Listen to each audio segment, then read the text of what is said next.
पिहोवा में अन्नदाताओं ने गेहूं की बालियां देकर किया कुरुक्षेत्र लोकसभा प्रत्याशी नवीन जिंदल का सम्मान। कुरुक्षेत्र संसदीय क्षेत्र से भारतीय जनता पार्टी के प्रत्याशी नवीन जिंदल को किसानों से बहुत प्यार है और यही वजह है कि आज यहां किसानों के एक समूह ने गेहूं की बालियां भेंटकर सम्मानित किया। इस अवसर पर जिंदल ने कुरुक्षेत्र लोकसभा क्षेत्र के विकास के लिए लोगों से सुझाव भी मांगे। जिंदल आज पिहोवा में जनसंपर्क कार्यक्रम के तहत लोगों के साथ अपने विचार साझा कर रहे थे। इस अवसर पर उन्होंने कहा कि हरित क्रांति के माध्यम से किसान भाइयों ने ही हमारे देश को अनाज उत्पादन से आत्मनिर्भर बनाया, जिसके लिए हम सभी आभारी हैं।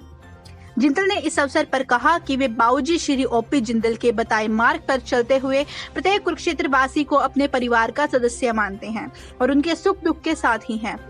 उन्होंने कहा कि वे मुख्यमंत्री नायब सिंह सैनी के साथ मिलकर पिहोवा को विकास पथ पर आगे ले जाने के लिए दृढ़ संकल्पित हैं। उन्होंने कहा कि विभिन्न माध्यमों से उन्होंने कुरुक्षेत्र संसदीय क्षेत्र के विकास के लिए लोगों से सुझाव मांगे हैं।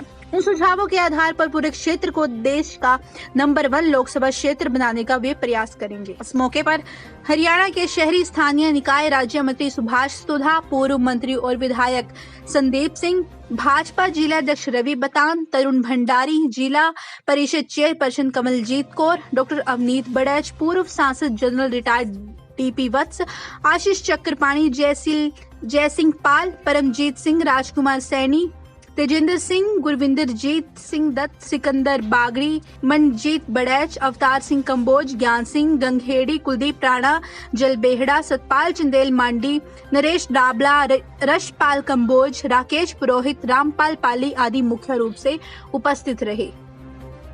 देखिए, आप देख रहे हैं कि आज यहाँ हजारों की संख्या में पिहोवा के अंदर आज यहाँ पर लोग आए थे। सभी ने बहुत गर्मजोशी के साथ सभी ने बहुत स्वागत किया, बहुत अपना आशीर्वाद दिया, समर्थन दिखाया।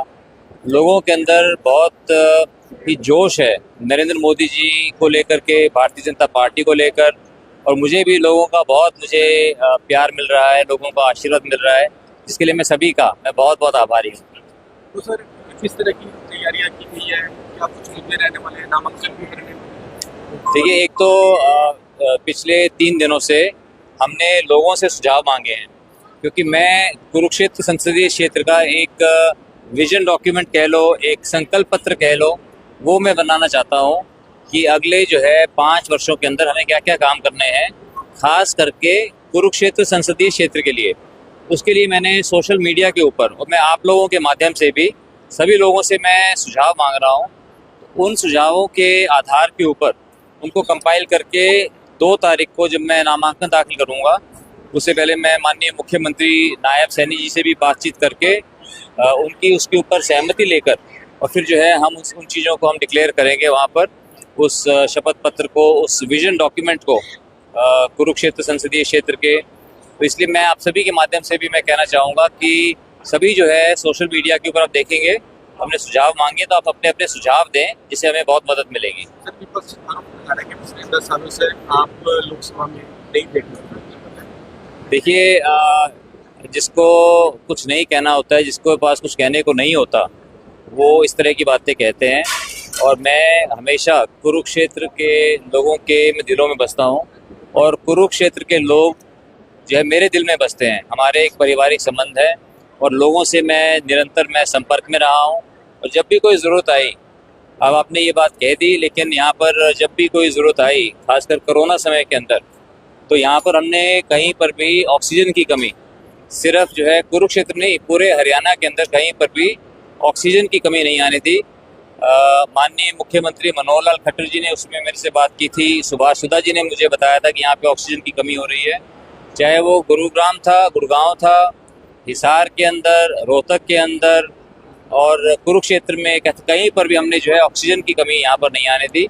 और हर वक्त लोगों के साथ मैं एक बहुत ही गहरा हमारा रिश्ता है यहाँ पर लोगों का, और लोगों से बहुत हमेशा प्यार और आशीर्वाद मिलता है। यही हमारी ताकत है। इसी ताकत को देखते हुए, इसी हमारे लोगों के साथ यहाँ पे गहरा स्वर्गीय जिंदल साहब का जुड़ा हुआ रिश्ता है, 30 साल पुराना रिश्ता देख करके विपक्षी दल है, विपक्षी दल घबराहट हो जाती है उनको, तो वो ऊट पटांग बातें करते हैं। सर, जिस तरह से मुख्यमंत्री का बयान आया था, 3,87,000 वोटों से जीता था, नवीन जिंदल को डबल मार्जिन के यहाँ से जिता के क्या कहें? देखिए, नायब सैनी जी हमारे माननीय मुख्यमंत्री, वो भी हरियाणा के लोगों के दिलों में बसते हैं और मुझसे जो है उनका एक विशेष संबंध है। मुझे जो है मैं बहुत सौभाग्यशाली हूँ जो मुझे इतना उनका स्नेह और उनका प्यार मुझे मिल रहा है। और वो हर जगह वो यही बोलते हैं कि नायब सैनी में और नवीन जिंदल में कोई फ़र्क नहीं है और नवीन को जो है मुझसे भी ज़्यादा वोटों से मुझे जिताओ, इसके लिए मैं उनका आभारी हूँ नायब सैनी जी का। देखिए सांसद जो है कोई अपने कलम से जो है कोई निर्णय ऐसे नहीं लेते हैं, लेकिन मैं जो है जैसे जो लोगों की अलग अलग जगह पे आपको ये मानना पड़ेगा कि पूरे संसदीय क्षेत्र के अंदर 1000 से भी 1100 से भी अधिक गांव हैं, तो अलग अलग जगह पे अलग अलग लोगों की डिमांडें हैं, अलग अलग जगह पे अलग अलग लोगों की जो आशाएं हैं उसके अनुरूप मैं काम करूँगा। मैं ही नहीं, पूरी भारतीय जनता पार्टी, हम सभी साथी, सभी विधायक, माननीय मुख्यमंत्री जी के मार्गदर्शन में हम सब मिलकर के हम काम करेंगे कि कुरुक्षेत्र संसदीय क्षेत्र जो है वो हमारे सपनों का कुरुक्षेत्र बने। सर एमएसपी की बात कर रहे हैं किसान लगातार, तो आपके क्या विचार है? देखिए एमएसपी तो पहले से है, अभी भी आज भी एमएसपी है, एमएसपी तो कभी हटी नहीं। ये सिर्फ जो लोगों को गुमराह करने की जो बातें करते हैं वो इस तरह की बात कर रहे हैं। एमएसपी पहले भी थी, आज भी है और सरकार एमएसपी रखना चाहती है। भारतीय जनता पार्टी जो है वो चाहती है कि किसान देश के बहुत संपन्न होने चाहिए, खुशहाल होने चाहिए। किसान भाई हमारे अन्नदाता हैं देश के, उनकी बहुत अहम भूमिका है पूरे देश को मजबूत करने के लिए और भारतीय जनता पार्टी पूरी तरह से किसानों के साथ है। ये सिर्फ जो कुछ विपक्षी दल जो है वो इस तरह के बिना बात के गलत मुद्दों को वो उठाते हैं, तो इसलिए सरकार पूरी तरह से किसान भाइयों के साथ है। और जो अगर आप बीजेपी का संकल्प अगर आप ध्यान से पढ़ेंगे तो आप पाएंगे कि किसान भाइयों को संपन्न बनाने के लिए, खुशहाल करने के लिए उसके अंदर बहुत सी सौगातें हैं सिर्फ किसान भाइयों के लिए।